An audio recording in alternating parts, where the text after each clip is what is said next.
በኪሳችሁ ያለው ብር ዛሬስ ምን ይናገራል? የዓለም ኢኮኖሚ ትኩሳት በሀገራችን የገንዘብና ገበያ እንዲሁም ደግሞ በወርቅ ተመን ላይ ምን አይነት ማዕበል እያስነሳ ነው? ዛሬ የውጭ ምንዛሪና የወርቅ ገበያው ምን ይመስላል የሚለውን መረጃ ይዘንላችሁ መጥተናል። ዋጋው እየደረሰ አሸናፊዎቹ እና ተሸናፊዎቹስ እነማን ናቸው? ከሳውዲ በረሃዎች እስከ ዱባይ የንግድ ማዕከላት ያለውን ወቅታዊ መረጃ ይዘን ቀርበናል። አብራችሁን ቆዩ። ለዚህ ዩቲዩብ ቻናል አዲስ ከሆናችሁ ሰብስክራይብ በማድረግ ቤተሰቡን ቪዲዮውን በላይክ እንጀምረዋለን። ወደ ቪዲዮ እናምራ። ዛሬ የካቲት 3 2026 ወይም ደግሞ ፌብራሪ 3 2026 የዋጋ መዋዠቅ የታየባቸው ሶስቱን ሀገራቶች ዝርዝር እንመለከታለን። ዱባይ የወርቅ ዋጋ ዛሬም በዓለም ገበያ መነሻነቷ አረጋግጣለች። የ24 ካራት ወርቅ በዱባይ ዛሬ ላይ በ604 ከ40 እየተሸጠ ነው የሚገኘው። 604 ከ40 ዲርሃም በዱባይ ላይ ዛሬ እየተሸጠ ያለበት ዋጋ ነው። ገበያው እንግዲህ ካለፉት ቀናት ጋር ሲነጻጸር መጠነኛ መረጋጋት እንደታየበት ለመረዳት ችለናል። ቀጥሎ የምንመለከተው ደግሞ የሳውዲ አረቢያውን ነው። ሳውዲ አረቢያ 24 ካራት ስንት እየተሸጠ ነው ካላችሁኝ በሳውዲ የ579 ሪያል በመሸጥ ላይ ነው የሚገኘው። የሳውዲ ገበያ ዛሬ መረጃው እንደሚያመለክተው በሳውዲ ገበያ የወርቅ ፍላጎት አሁንም እንግዲህ ከፍተኛ መሆኑን ያመለክታል። በባህሬን ስንመለከት እንዲሁ በ60 ከ30 የባህሬን ዲናር ነው በመሸጥ ላይ የሚገኘው።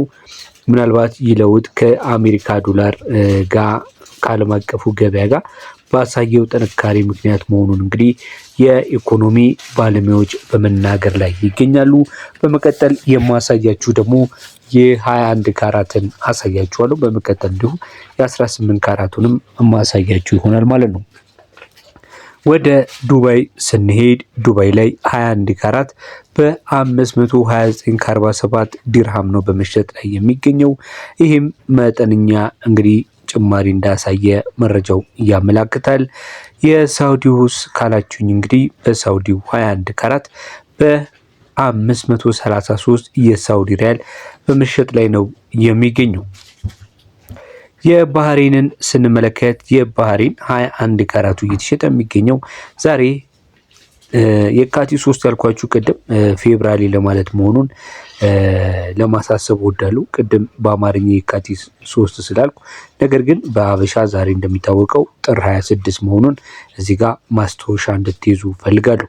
የባህሬን 21 ካራት በ53 ከ65 የባህሬን ዲናር በመሸጥ ላይ ነው የሚገኘው ማለት ነው።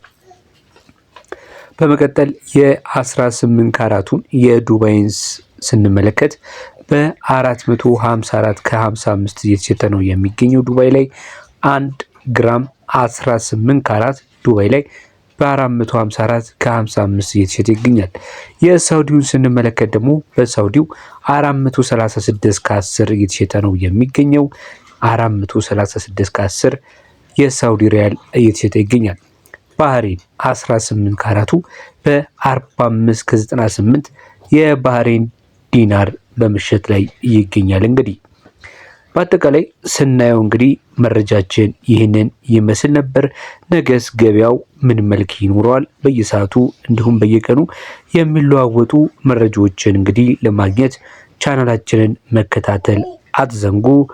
በተጨማሪም ደግሞ ከተለያዩ የዋጋ ከምንዛሬ ጋር በተያያዘ የዋጋ መውጣትና መውረድን መረጃዎችን ያገኙበታል። ለዛሬ ያዝኩላችሁ የአመሻሽ የውጭ ወርቅ ዋጋ በተለይ ደግሞ በዱባይ፣ በሳውዲ፣ በባህሬን በስንት በመሸጥ ላይ ይገኛል የሚለውን ዓለም አቀፉን የወርቅ ዋጋ ተመስርተን ያሳየናችሁ መረጃ ይህንን ይመስል ነበረ።